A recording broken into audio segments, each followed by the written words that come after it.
Assalamualaikum warahmatullahi wabarakatuh. Halo teman-teman semua. Pada kesempatan kali ini, kita akan belajar mengenai Orde Reformasi. Orde Reformasi di Indonesia dimulai setelah runtuhnya Orde Baru pada tahun 1998, ditandai dengan lengsernya Presiden Soeharto akibat krisis ekonomi dan tuntutan reformasi dari masyarakat. Masa ini membawa berbagai perubahan dalam sistem politik, ekonomi, dan sosial di Indonesia.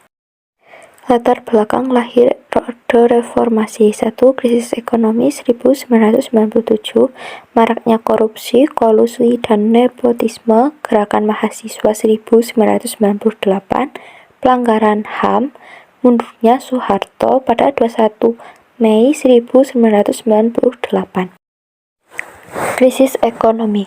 Krisis ini dipicu jatuhnya mata uang Thailand yang merembet ke Indonesia, menyebabkan rupiah anjlok, inflasi tinggi, dan bangkrutnya banyak perusahaan. Pemerintahan Soeharto gagal mengatasi akibat maraknya KKN dan kebijakan ekonomi yang buruk.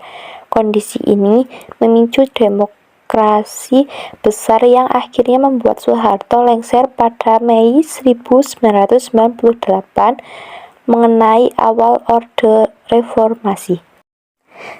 Maraknya korupsi, kolusi, dan nepotisme.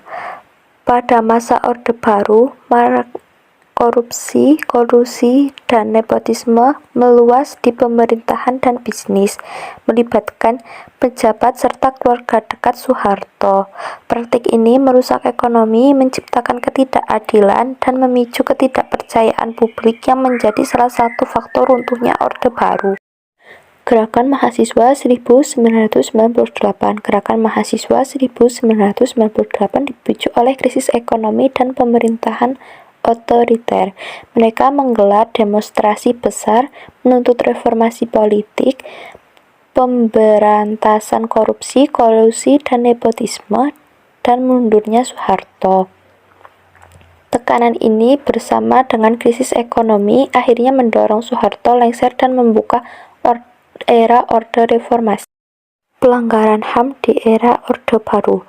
Pemerintah Soeharto sering melakukan pelanggaran HAM, termasuk menindas oposisi, menghilangkan paksa aktivitas, dan pemberantasan kebebasan.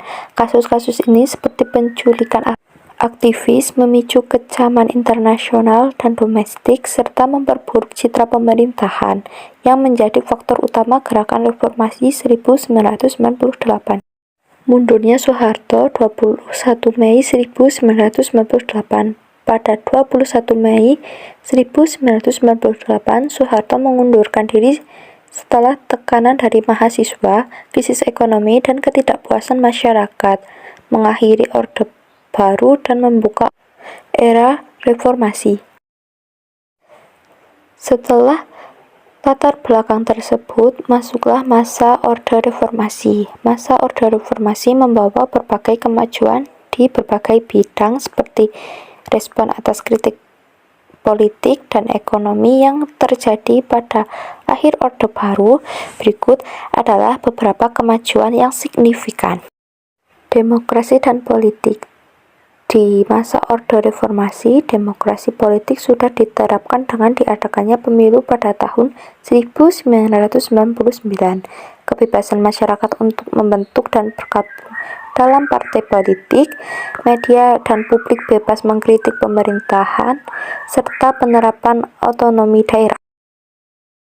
Hukum dan hak asasi manusia. Masa Orde Reformasi, hukum dibuat oleh Mahkamah Konstitusi atau MK dan penguat sistem peradilan.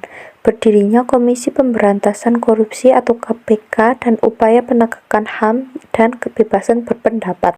Sentralisasi dan otonomi daerah. Penerapan otonomi daerah membawa kewenangan lebih besar kepada pemerintah daerah dalam mengelola wilayahnya, dan pemerintah daerah dapat lebih responsif terhadap kebutuhan masyarakat lokal. Ekonomi dan infrastruktur. Masa Orde Reformasi, pertumbuhan ekonomi menjadi positif setelah krisis 1998. percepatan pembangunan jalan tol, pelabuhan, bandara, dan transformasi publik, serta pertumbuhan ekonomi digital dan startup teknologi. Pendidikan dan kesejahteraan sosial, pelaksanaan wajib belajar 9 hingga 12 tahun dan penguatan kurikulum pendidikan nasional, serta bantuan sosial seperti program Keluarga Harapan atau PKH dan Kartu Indonesia Sehat atau KIS. Sekian dari saya, semoga ilmunya bermanfaat. Terima kasih. Wassalamualaikum warahmatullahi wabarakatuh.